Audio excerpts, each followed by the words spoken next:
Η γλώσσα, όπως γνωρίζουμε, συνδέεται με τον τρόπο επικοινωνίας μεταξύ των ανθρώπων.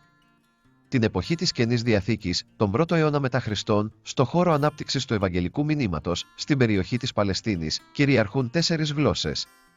Αυτές είναι η ελληνιστική κοινή, η εβραϊκή, η αραμαϊκή και τα λατινικά. Αν θα ήθελες να μάθεις λίγα πράγματα για τη σύνδεση αυτών των γλωσσών με τη διάδοση του Ευαγγελίου, τότε μείνε για λίγα λεπτά ακόμα μαζί μας.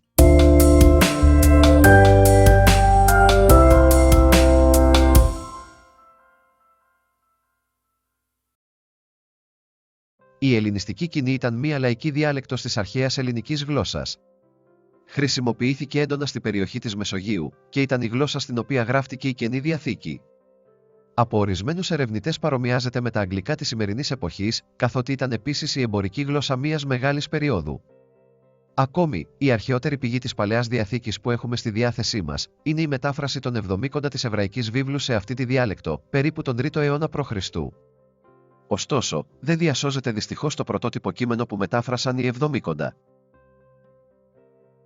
Η συγκεκριμένη γλώσσα ξεκίνησε ως διάλεκτος μεταξύ των στρατευμάτων του Μεγάλου Αλεξάνδρου και εξαπλώθηκε με τις περιοδίες του στα βάθη της Ανατολής. Η γλώσσα της Καινής Διαθήκης δείχνει ορισμένες επιρροές από τη λατινική γλώσσα και την αραμαϊκή, ενώ απουσιάζει η ευκτική του πλαγίου λόγου και επίσημες λέξεις, οι οποίες βρίσκονται μεταγενέστερα σε έργα ορισμένων πατέρων της Εκκλησίας. Τα γλωσσικά ανώτερα έργα της Καινής Διαθήκης είναι το κατά Λουκάν Ευαγγέλιο, οι Πράξεις των Αποστόλων, η πρώτη επιστολή του Πέτρου και η επιστολή προς Εβραίους, η οποία πιστώνεται στον Παύλο. Πιο απλό ύφος έχει το κατά Μάρκον Ευαγγέλιον και η Αποκάλυψη του Ιωάννη. Επιπροσθέτως, ο Παύλος ακολουθεί έναν δικό του τρόπο γραφής, ο οποίος δεν υποτάσσεται πλήρως σε γραμματικούς και συντακτικούς κανόνες. Τα υπόλοιπα έργα της Καινής Διαθήκης ακολουθούν γραμματικά και συντακτικά μία μέση οδό. Οι γραμματικές και οι συντακτικές παρεκκλήσεις των κειμένων δύναται να κατανοηθούν αν συνειδητοποιήσουμε ότι ορισμένοι συγγραφείς της Καινής Διαθήκης δεν έγραψαν στη μητρική τους γλώσσα. Ωστόσο, ο πλουραλισμός του λεξιλογίου της ελληνικής γλώσσας βοήθησε στο να γίνουν αντιληπτές εικόνες οι οποίες δεν μπορούσαν να αποκωδικοποιηθούν με κάποιο άλλο λεξιλόγιο.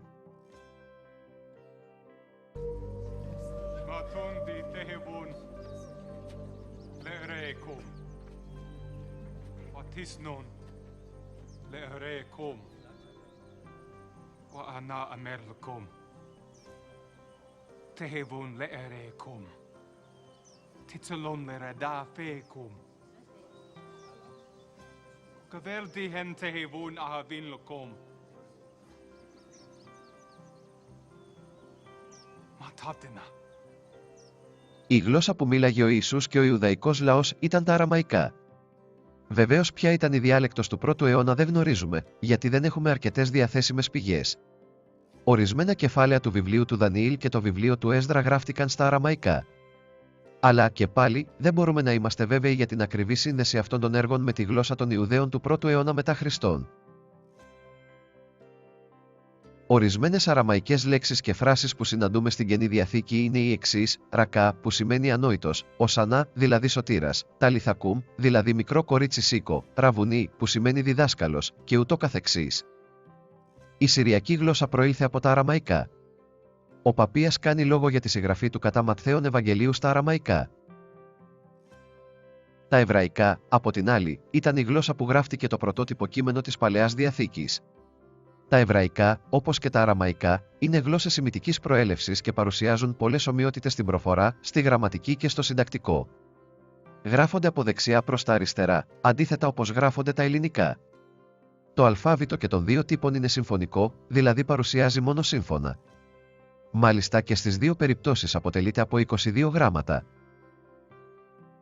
Επειδή όμως η δυσκολία ανάγνωσης ενός συμφωνικού αλφάβητου ήταν φανερή, τον 10ο αιώνα μετά Χριστόν έγινε μία προσπάθεια να προσθεθούν φωνήεντα, με σύμβολα πάνω και κάτω από μία λέξη.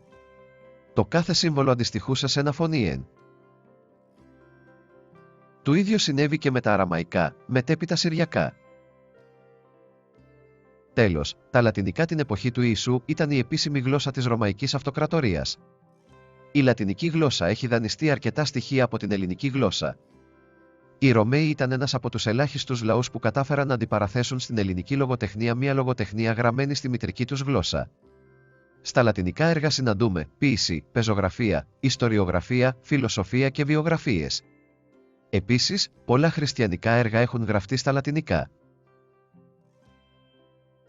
Η επιγραφή «Ιησούς Ναζωραίος Βασιλιάς Ιουδαίων» επάνω στο Σταυρό του Χριστού, γραμμένη σε 3 γλώσσες, ελληνικά, λατινικά και εβραϊκά, δείχνει την επίδραση αυτών των γλωσσών κατά την πρώτη εποχή του χριστιανισμού. Συνοψίζοντας, με βάση τις πηγές μας, ο Ιησούς κήρυξε σίγουρα στα εβραϊκά, επίσης κήρυξε σε αυτή τη μυστηριώδη αραμαϊκή διάλεκτο για την οποία δεν διαθέτουμε στοιχεία, και στην ελληνιστική κοινή. Για τα λατινικά δεν γνωρίζουμε αρκετές πληροφορίες. Ωστόσο, με βάση τη χριστιανική πίστη, ο Ιησούς ως Θεός μπορούσε να μιλήσει κάθε γλώσσα. Η εκδοχή της βίβλου για τη δημιουργία όλων των γλωσσών μας οδηγεί στο βιβλίο της Γενέσεως, όπου μια ομάδα φιλόδοξων ανθρώπων επιχείρησε να φτιάξει έναν πύργο από τη γη ως το θρόνο του Θεού στον ουρανό. Ο Θεός διέκρινε την περηφάνεια αυτών των ανθρώπων και σύγχυσε τις γλώσσες τους, με αποτέλεσμα το έργο να μην ολοκληρωθεί, καθότι οι κατασκευαστές δεν μπορούσαν να επικοινωνήσουν μεταξύ τους. Ελπίζουμε να βρήκες ενδιαφέρον σε αυτή τη σύντομη παρουσίαση, σχετικά με τις 4 αυτές σημαντικές γλώσσες της περίοδου του Ιησού. Στο επόμενο βίντεο θα παρουσιάσουμε και άλλα ιστορικά στοιχεία που διαθέτουμε σχετικά με τη βίβλο. Έως τότε, να είσαι καλά.